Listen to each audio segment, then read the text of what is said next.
Lucas, capítulo 6, no versículo 7. Não erreis, Deus não se deixe escarnecer. Porque tudo o que o homem semear, isso também ceifará. Porque o que semeia na sua carne, da carne ceifará a corrupção. Mas o que semeia no Espírito, do Espírito ceifará a vida eterna. Oh, glória! E não nos cansemos de fazer bem, Amém. porque a seu tempo ceifaremos, se não houvermos desfalecido. Aleluia! Amém.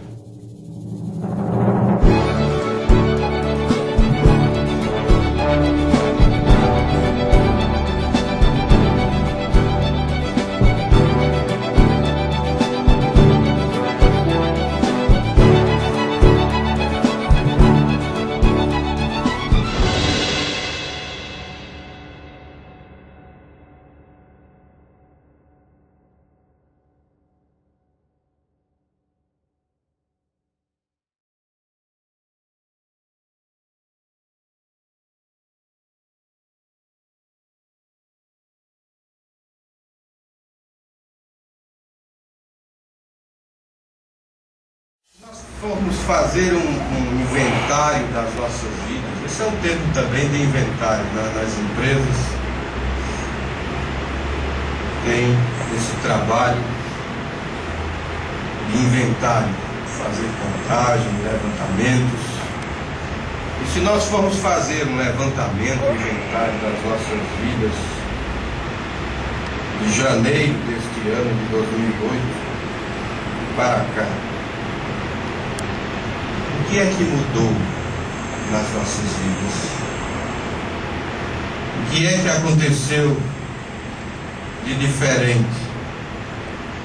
Tivemos mais derrotas ou mais vitórias? Avançamos ou acomodamos?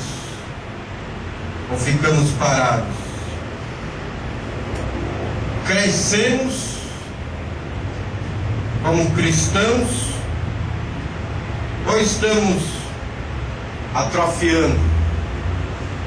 A recomendação do apóstolo Pedro, na sua segunda carta, capítulo 3, é esta.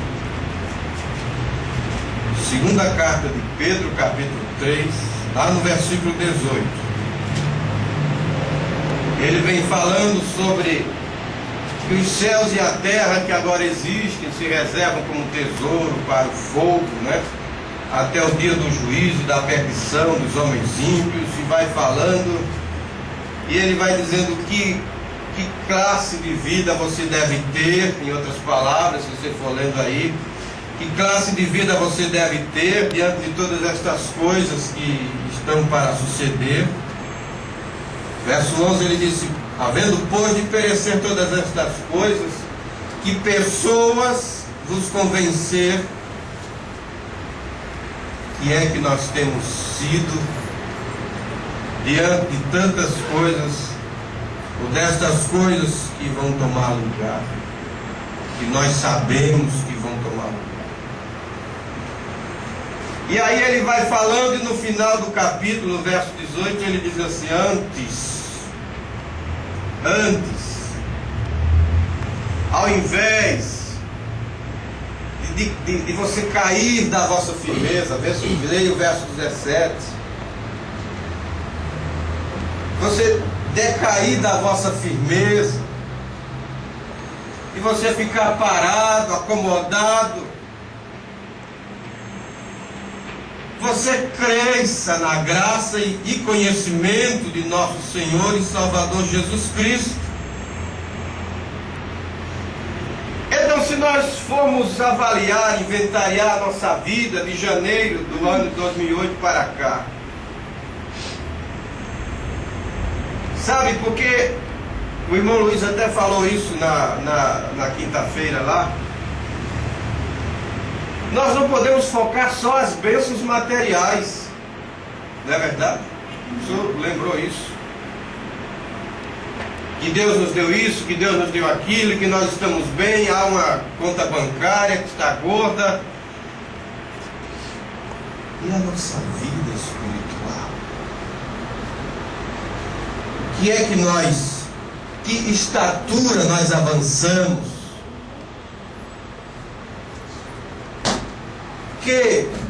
A que nível nós crescemos em Deus? Porque é isso que Pedro nos ensinou. Pedro também vem nos dizer aqui. Segunda carta de Pedro, capítulo 1, versículo 5. Está escrito assim: e vós também, pondo nisto mesmo toda a diligência. O que é diligência? É esforço, é dedicação. Acrescentai à vossa fé a virtude. É uma subida, é um crescimento, uma escalada. Acrescentai à vossa fé a virtude. Fé, você sabe, já aprendeu que é fundamento, que é base. Virtude é poder de Deus. E você deve acrescentar à vossa fé virtude. E a virtude, ciência, que é conhecimento de Deus. Crescei na graça e no conhecimento de nosso Senhor Jesus Cristo. Você precisa saber e conhecer quem é Jesus Cristo. Amém? Amém. E depois você tem que acrescentar a ciência, você tem que acrescentar temperança. Oh, aleluia.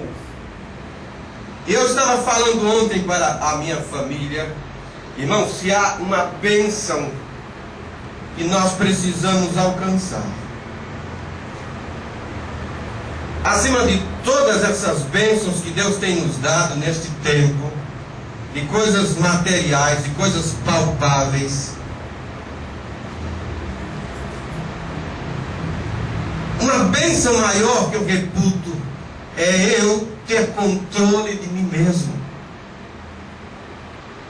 É eu ter controle da situação, ter controle de mim mesmo. Isso é temperança, que é autocontrole, é domínio próprio.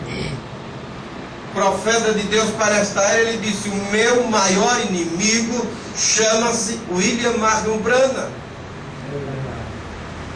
Eu sou o principal culpado pelas minhas derrotas, pelos desacertos da minha vida. Eu não devo pôr a culpa nas outras pessoas, pelos meus fracassos, pelas minhas derrotas. Por isso eu digo que uma bênção principal é eu ter controle de mim mesmo, da minha língua, daquilo que eu falo, daquilo que eu digo, muitas vezes sem pensar. E o apóstolo Tiago, ele nos ensinou assim: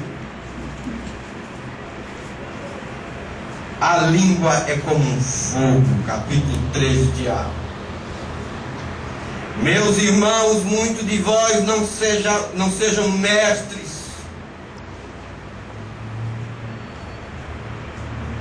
Mombrana vai dizer na mensagem a igreja e a sua condição. Ele diz assim: você não deve saber muito. Meus irmãos, muitos de vós não sejam mestres, sabendo que receberemos mais duro juízo, porque todos tropeçamos em muitas coisas. Se alguém não tropeça em palavra, o tal varão é perfeito e poderoso para também refrear todo o corpo. Isso quer dizer, quem refreia a sua língua, quem tem controle da sua língua, terá controle de todo o seu corpo. Ora, nós pomos freio nas bocas dos cavalos para que nos obedeçam, e conseguimos dirigir todo o seu corpo.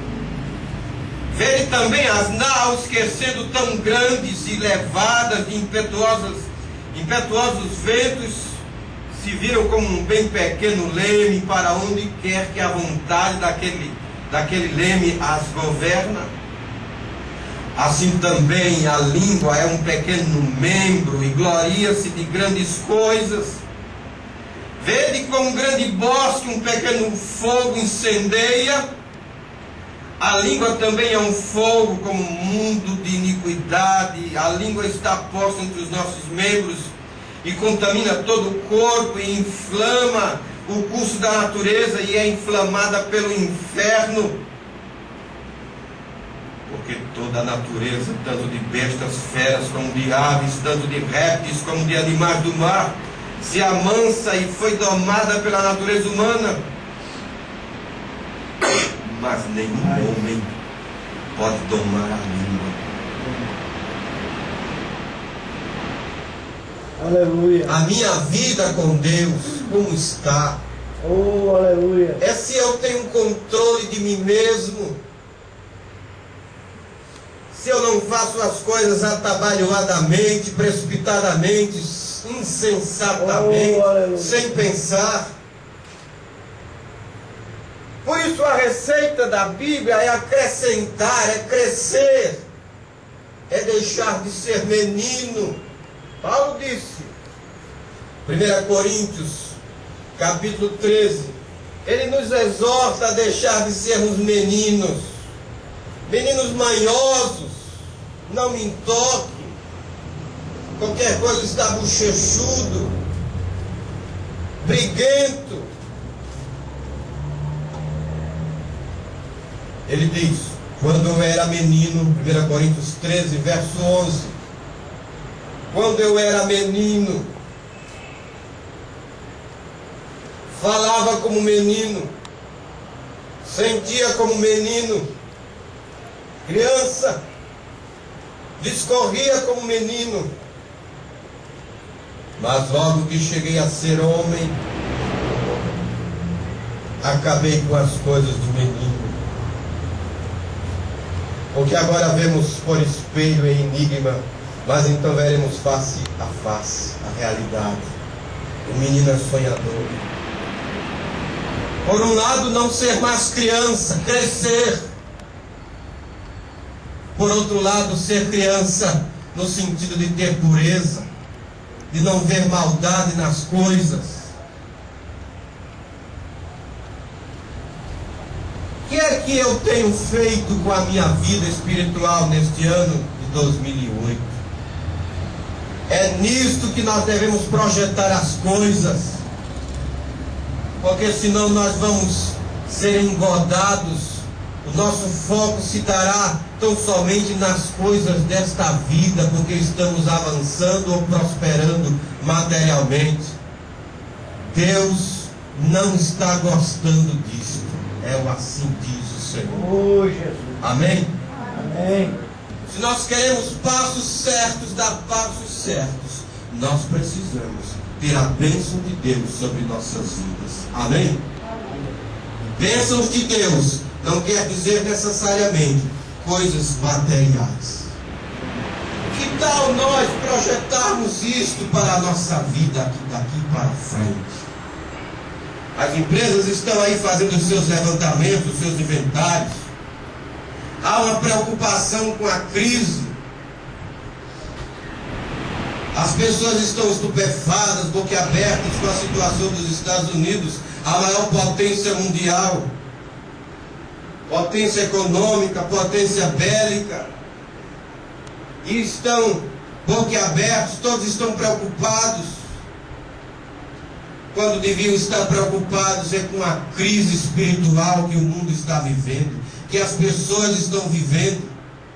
Há uma crise sim espiritual, mas para quem é esta crise? É para quem não está crendo, para quem não crê na verdade de Deus, porque o crente de Deus não está em crise. Você crê nisso? O crente de Deus não está em crise. Aleluia. Está crendo. Aleluia, Jesus. Ele crê, ele sabe em quem tem crido. Paulo disse, eu sei em quem tenho crido, e eu estou certo que Ele é poderoso para guardar a minha vida, o meu depósito, o meu tesouro, até o dia final. Você crê nisso? Amém. Então não há crise para o crente de Deus. Aleluia. Logo você tem que estar descansado nisso. Aleluia. Nós temos é que olhar para a nossa vida espiritual. Aleluia. Porque as demais coisas, as bênçãos materiais, acompanham o crente de Deus. Acompanham o crente de Deus. Você crê nisso? Amém. Amém. Quem deixou pai, mãe, parentes, por amor de mim, receberá nesta vida 100 vezes tanto, disse Jesus, e por fim a vida eterna. Aleluia. Amém? Amém. Então o nosso foco, a nossa preocupação deve ser a nossa comunhão com Deus, a nossa vida acertada com Deus. Aleluia. Amém?